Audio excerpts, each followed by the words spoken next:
Gangguan pada sistem kardiovaskuler. Pada penyakit congestive heart failure atau CHF. Pengertian: congestive heart failure (CHF) atau gagal jantung kongestif adalah sindrom klinis ketika jantung tidak mampu memompa darah secara cukup untuk memenuhi kebutuhan metabolik jaringan, atau hanya mampu melakukannya dengan peningkatan tekanan pengisian ventrikel sehingga menimbulkan kongesti paru dan atau sistemik.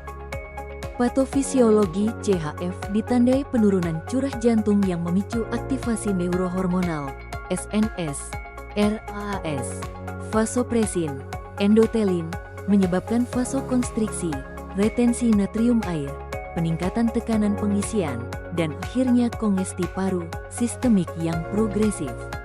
Yang pertama, SNS atau sistem saraf simpatik adalah bagian dari sistem saraf otonom yang bertanggung jawab untuk respons fight or flight.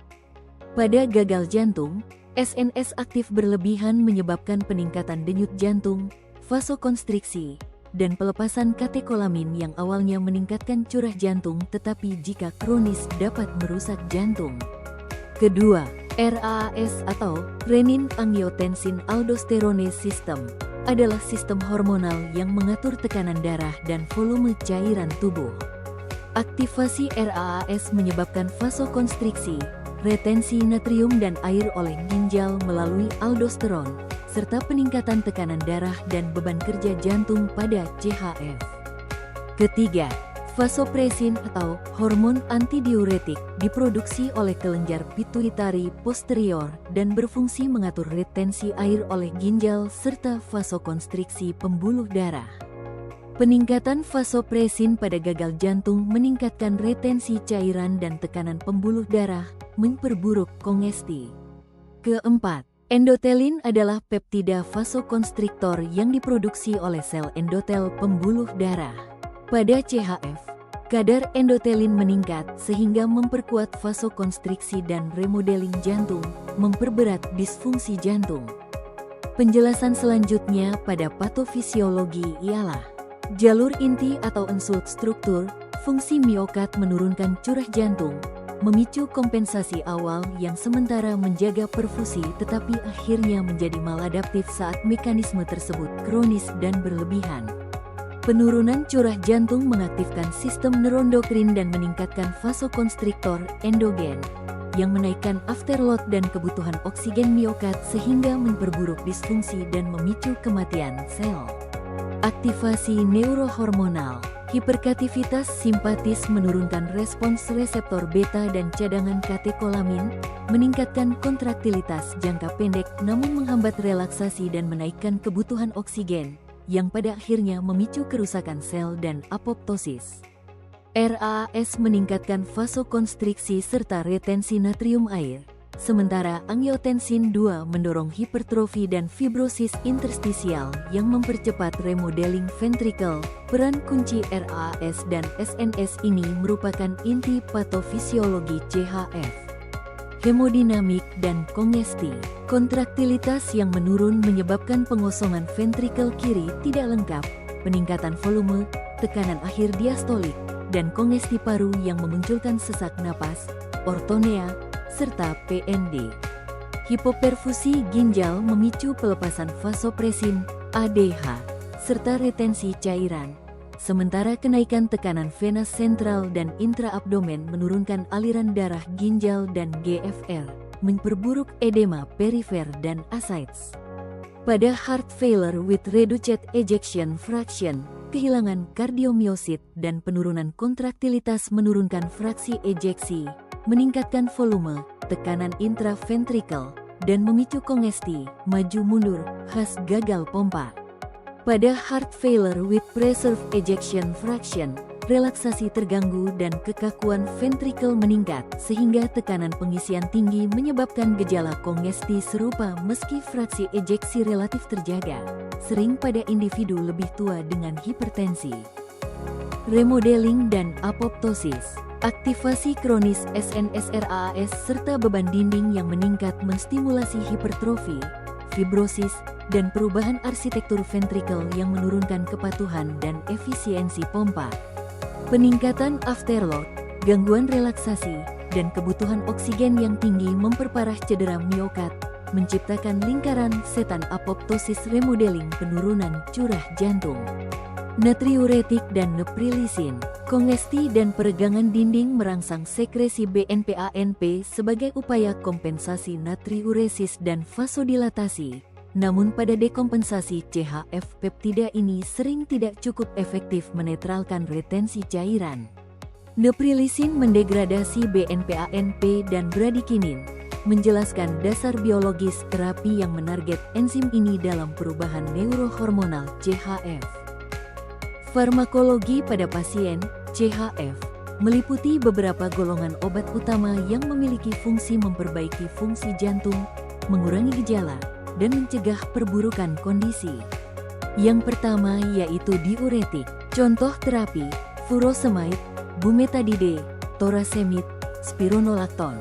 Fungsi mengurangi retensi cairan, edema, dan kongesti paru dengan meningkatkan pengeluaran urin, sehingga meringankan beban kerja jantung dan menurunkan tekanan preload. Kedua, S-inhibitor, angiotensin converting enzyme inhibitor. Contoh terapi, enalapril, captopril, ramipril. Fungsi, menurunkan tekanan darah dengan melebarkan pembuluh darah dan menghambat RAAS, mengurangi afterload dan preload, memperbaiki fungsi jantung, serta menurunkan mortalitas. Ketiga, angiotensin reseptor blocker, ARB. Contoh terapi, losartan, valsartan, candesartan. Fungsi, alternatif jika pasien tidak toleran S-inhibitor, bekerja dengan cara menghambat reseptor angiotensin 2 sehingga menurunkan vasokonstriksi dan retensi cairan. Keempat, beta blocker, penyekat beta. Contoh terapi, bisoprolol, metoprolol, carvedilol. Fungsi, mengurangi denyut jantung dan kebutuhan oksigen jantung, memperbaiki fungsi jantung jangka panjang, menurunkan kematian dan rawat inap pada CHF. Kelima, antagonis aldosteron. Contoh terapi, spironolakton, eplerenon. Fungsi, menghambat efek aldosteron yang menyebabkan retensi natrium dan fibrosis jantung, membantu memperbaiki gejala dan menurunkan mortalitas. Keenam, glikosida jantung digitalis. Contoh terapi, digoxin. Fungsi, meningkatkan kontraktilitas jantung, inotrop positif, digunakan untuk gejala gagal jantung dan pengaturan irama pada fibrilasi atrium, namun tidak meningkatkan kelangsungan hidup. Ketujuh, vasodilator. Contoh terapi, isosorbide dinitrat, hidralazin. Fungsi, melebarkan pembuluh darah, mengurangi preload dan afterload, meringankan kerja jantung. Kedelapan, inhibitor. Contoh terapi, dapagliflozin, empagliflozin. Fungsi, menurunkan rawat ulang dan memperbaiki prognosis pada CHF, mekanisme termasuk efek diuretik dan metabolik. Terapi diet pada pasien kritis dengan gangguan sistem kardiovaskuler seperti congestive heart failure, CHF, memiliki fokus utama sebagai berikut. Yang pertama, pembatasan natrium, garam, yaitu untuk mencegah retensi cairan yang memperburuk edema dan kongesti paru. Pembatasan natrium direkomendasikan, yaitu asupan kurang dari 2-3 gram per hari. Kedua, kalori dan nutrisi seimbang, yaitu kebutuhan kalori disesuaikan dengan kondisi pasien, biasanya 25-30 kal per kilogram berat badan ideal per hari. Protein cukup tinggi, 1,2-1,5 gram per kilogram berat badan ideal, dianjurkan untuk mencegah kehilangan massa otot, kakeksia, dan mendukung pemulihan. Lemak sehat dari sumber asam lemak tidak jenuh, minyak zaitun, ikan, kacang-kacangan, dianjurkan, sedangkan lemak jenuh dan trans harus dibatasi.